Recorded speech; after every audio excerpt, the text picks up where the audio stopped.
Hey, it's Fergie with recordingcrave.com. Thank you guys so much for tuning in today.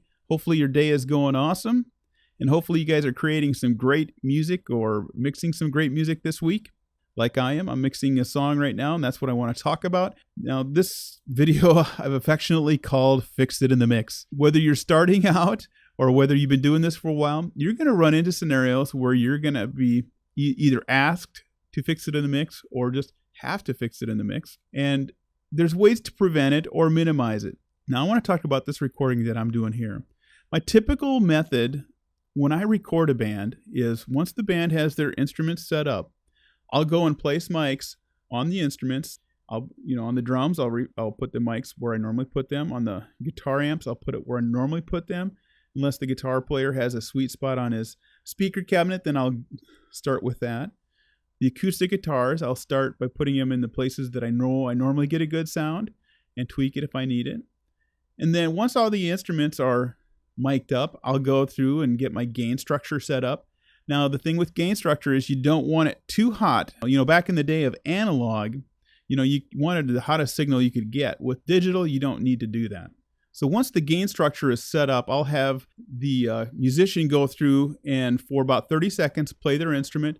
And then I'll go back and listen to the test recording there and make sure, one, that the mic is working like it should be. Two, making sure our signal isn't too hot. And three, listening for any sounds where we might need to adjust the mic or we might need to fine tune something to make it sound better. And all this happens on the front end before I record. On this scenario here, I had the drummer do some test signals and I listened back to the kick drum and I heard this rattling sound on the kick drum, and I'm like, what is that? And let me play it for you.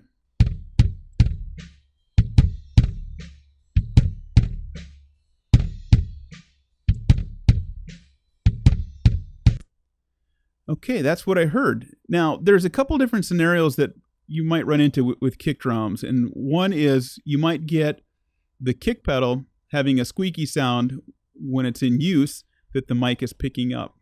It happens. But this case was the front head on the kick drum was very loose. It was making a rattling sound or an unwanted vibration sound what the mic was picking up. The first thing I thought I'd try was moving the pillow that was inside of the kick drum tight up against the front head to dampen it and to soften the sound or maybe even eliminate it. So what you're hearing right now is the pillow on the front head, which minimized it a little bit, but was still there. And I did say to the drummer, I said, could you tighten up that head so we can, eliminate that rattling sound that we're picking up on the mic? And he goes, well, it's not my drum set, and I don't want to mess with the tuning on this kit because it's my friends, and I just don't want to do that. And he goes, can you fix it in the mix? And I'm like, well, I don't know. We'll try.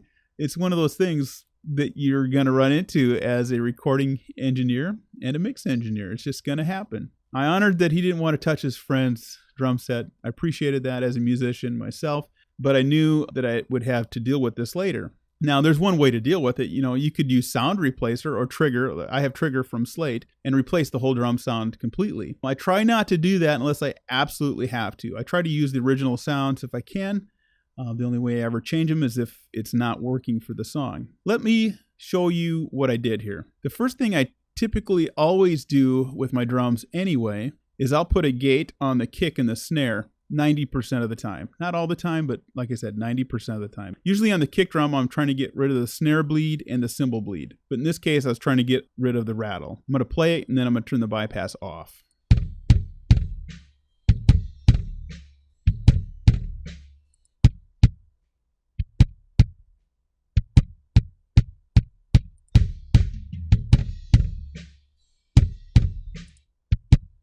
So you can hear what it did right away. Basically, it took the sustain of the kick drum and shortened it up. And the danger with using gates sometimes is that when you take the sustain, the natural sustain of the instrument, is that you suck the life out of it. And that's something that I try to avoid. But sometimes you need to use gates, especially on drums. In this case, it worked. We didn't lose too much of the tone on there, and we'll get some of it back through some EQing, but it worked pretty well. It got rid of probably 95% of the rattle. I can still faintly hear it if it's loud enough. But let me show you what I did next. I'll go to the EQ. I'm going to leave it bypassed for now, and then I'm going to turn it on as it's playing.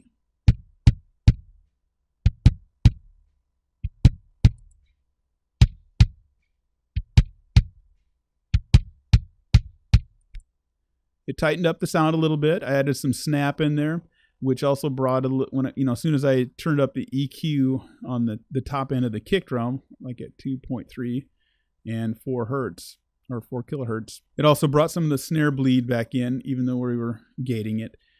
And then we did a dip here at 328 and a boost around 60 hertz. And then I did a low cut. Everything below 30 hertz, almost 31 hertz, is cut out of there. That's what I typically do to try to tighten up the kick drum sound. And then I put some compression on there, and I'll turn the compressor on once the drum is playing, and you can hear the difference.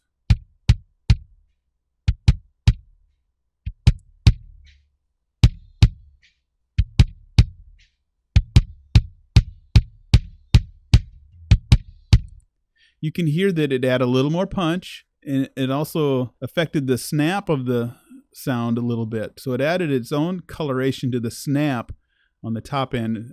Snap is typically a term that 2K to 4K, somewhere in there is a snap on a kick drum. It altered that sound a little bit and made it pretty pleasant. Now let's put the whole kit on and listen to it in the context of the whole drum set.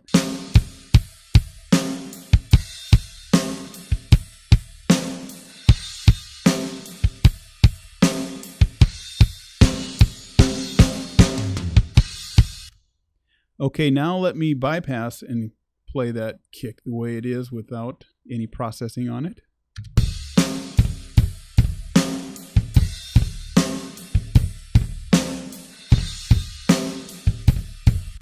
You can hear the rattle on that. Now I do have the kick drum turned up a bit more than I would normally, just for the video here, but you can hear the rattle on there, and then you can't hear it when all the processing is turned on. And we didn't do a lot of processing. We just used the gate, an EQ, and a compressor.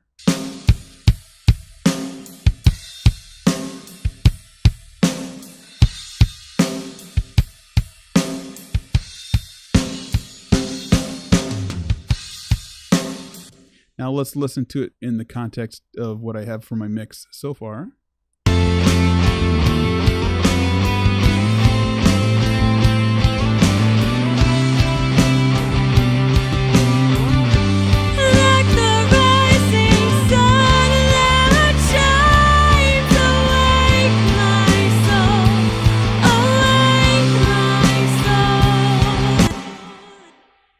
You know, in this case, we were able to fix it in the mix. It doesn't always work out that way, and it wasn't a real difficult fix in the mix, so it did work out. I prefer not to do it that way. I prefer to try to get it on the front end as we're setting up the mics and doing our test record and setting up our gain structure. If anything's to be learned from this lesson is do your work up front by mic placement, experiment with mic placement. A lot of times bands are on a limited time. And if you're charging by the hour or the song, I don't know how you do it. If you're charging by time, you have a limited number of minutes and hours to work and get the good sound. I understand that. I've been there and still there because sometimes bands are on a limited budget and you got to work quick and get it done right. Hopefully this video has been helpful. If anything, it's helping you understand the process up front before you hit the mix stage. So thank you guys so much for tuning in. Please subscribe down below and we'll see you in the next video.